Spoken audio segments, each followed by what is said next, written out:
He who will go forward with his whole heart will obtain what he seeks.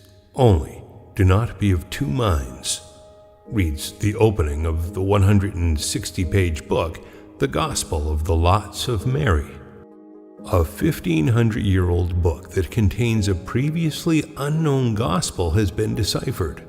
Anne-Marie Lujanjic, a professor at Princeton University, discovered that this newfound gospel is like no other. Anne-Marie said, "When I began deciphering the manuscript and encountered the word gospel in the opening line, I expected to read a narrative about the life and death of Jesus or a collection of sayings. What she found instead was a series of 37 oracles, written vaguely and with only a few that mention Jesus. The text would have been used for divination. A person seeking an answer to a question could have sought out the owner of the book, asked a question, and gone through a process that would randomly select one of the 37 oracles to help find a solution to the person's problem. The owner of the book could have acted as a diviner, helping to interpret the written oracles, she said. An interesting example that illustrates the ancient book's positive outlook is Oracle 24, which reads, "Stop being of two minds, O human. Whether this thing will happen or not, yes, it will happen. Be brave and do not be of two minds, because it will remain with you a long time, and you will receive joy and happiness." Another example is Oracle 34, which reads, "Go forward immediately. This is a thing from God. You know that, behold, for many days you are suffering greatly, but it is of no concern to you, because you have come to the haven of victory." Anne-Marie says that this is the only Lot book found so far that calls itself a gospel, a word that literally means good news.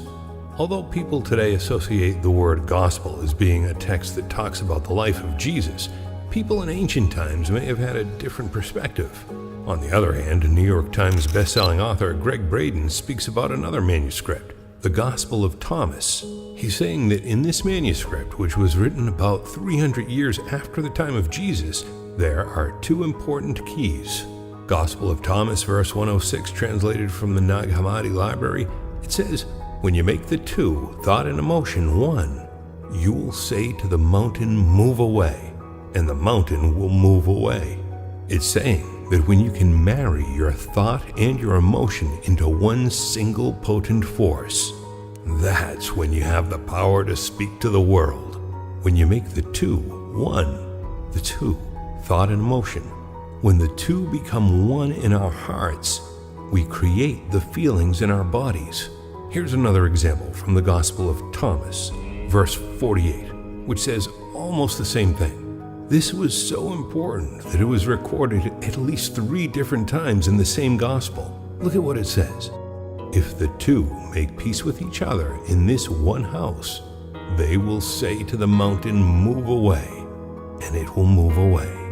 He's telling this again in a complete different verse. How powerful it is to marry thought and emotion, but they still haven't told us how. How do you do this? In the early Christian Bible, in your Bible today, there's a passage that says, "Ask and ye shall receive."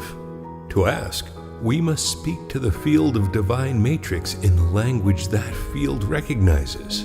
The field doesn't recognize your voice. It recognizes the power of our heart. In our heart, we have feeling. It creates electrical waves, magnetic waves. That's the language that the field recognizes. So when you create the feeling in your heart as if your prayer has been already answered, that creates the electrical and the magnetic waves that bring that answer to you. Ask, and you shall receive. While we still have this passage in our text, in the Bible that you have today, the King James Version, John 16:23-24, what you have is the condensed version. You have the edited version. And the edited version says, "Whatsoever ye ask the Father in my name, he will give it to you. Hitherto have ye asked nothing in my name. Ask and ye shall receive, that your joy may be full." This is the edited version. They took out the 2 sentences that tell us how to ask. In the 4th century, when the edits happened, they took those sentences out. The original sentence sounds like this: all things that you ask straightly directly from inside my name, you will be given. So far, you have not done this, because if we ask with our voice, we have not done this. Now here's the piece that was edited. Look at these two powerful sentences. Ask without hidden motive and be surrounded by your answer. Be enveloped by what you desire, that your gladness be full. It's not saying to speak a word. It's saying to be surrounded, to feel as if. Feel the feeling of what it is like as if it has already happened. Be enveloped by what you desire, because that is when your thought and your emotion become one.